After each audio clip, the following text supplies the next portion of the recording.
కళాయి చికెన్ చేస్తున్నాను చూడండి.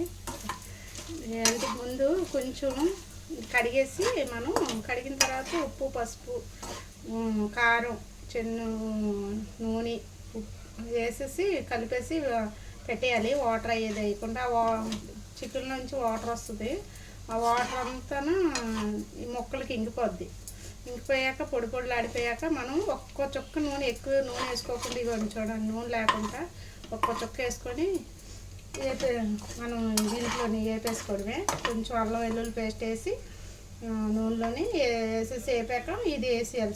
చికెన్ వేసాక కొంచెం కారం, కొంచెం పొడి మసాలా జల్లుకోవడం. ఎందుకంటే ముందు మనం కొంచెం ఉప్పు కారం వేసాం కదా, ముక్కకి పడుతుందని.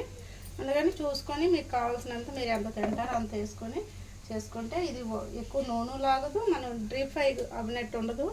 సాల్ట్ కూడా చూసేసుకోండి సరిపడినంత. ఇదిగో సాల్ట్ వేస్తున్నాను. కొంచెం కరివేపాకు వేసేసుకొని కొత్తిమీర కరివేపాకు జల్లుకొని తీసేసుకోవడమే. బాగుంటుంది. ఇలాగైతే చక్కగా పొడి పొడిలాడి వస్తుంది ఫ్రై. ఎక్కువ నూనె వేసుకోకుంటాను. నేను ఎప్పుడు డీప్ ఫ్రై చేయను, ఇట్లాగే చేస్తాను. చాలా బాగుంటుంది. ఇది కళాయి చికెన్ అంటారు. ఇది కొంచెం కొత్తిమీర పుదీనా కరివేపాకు వేసుకుంటే మంచి స్మెల్ బాగుంటుంది. ఇది చూడండి. కొంచెం పొడి మసాలా కూడా వేసేస్తే ఒక అర స్పూను అల్లం వెల్లుల్లి పేస్ట్ వేస్తాం కదా, ఇప్పుడు కొంచెం ఒక అర స్పూను పొడి మసాలా. చూడండి ఎంత పొడిలో అవుతుందో. కళాయి చికెన్ అంటే బాగుంది సరే. ఇదిగోండి చికెన్ కూర చేశాను.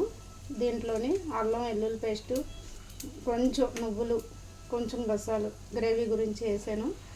ఈ అల్లం ఉల్లిపాయల పేస్ట్లోనే మనం ఈ రెండు వేసేసి మిక్సీ పెట్టేసుకొని కొంచెం మనం కళాయిలో నూనె వేసుకొని ఉల్లిపాయలు పచ్చిమిరకాయలు వేగాక అల్లం వెల్లుల్లి పేస్ట్ వేగాక కొంచెం ఉప్పు కారం వేసి వేపాక మనం ఈ చికెన్ చూడండి, ఆ చికెన్ తీసుకొని దాంట్లో వేసేసి కలుపుకొని మొత్తం కలిపేసితే మనం కొంచెంసేపు అలాగే సిమ్లో పెట్టి వదిలితే అది వాటర్ పైకి వస్తుంది, నూనె వాటర్ పైకి వస్తుంది. అప్పుడు ఏంటంటే ముక్కకి బాగా పడుతుంది. పట్టిన తర్వాత మనం వాటర్ వేసుకోవాలి. వాటర్ వేసి ఉడికేకి దించేసుకుంటే ఇట్లాగా ఒక దాంట్లో తీసేసుకొని కొంచెం కరివేపాకు కొత్తిమీర పైన జల్లుకుంటే చాలా బాగుంటుంది.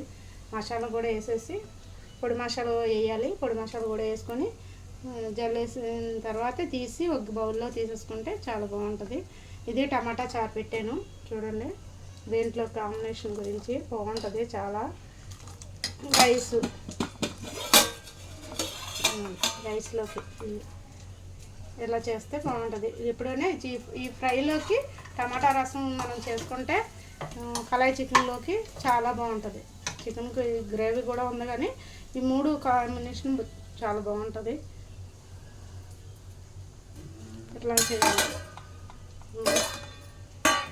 నేనైతే ఎలా చేస్తాను, మీరు కూడా ఒకసారి అలా ట్రై చేయండి. చాలా బాగుంటుంది చికెను.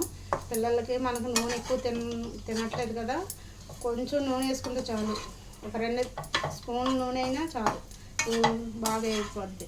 నేనైతే 2 స్పూన్లు వేసాను, పెద్ద స్పూన్తో 2 స్పూన్లు వేసాను. మీరు కూడా ఒకసారి అలా ట్రై చేయండి.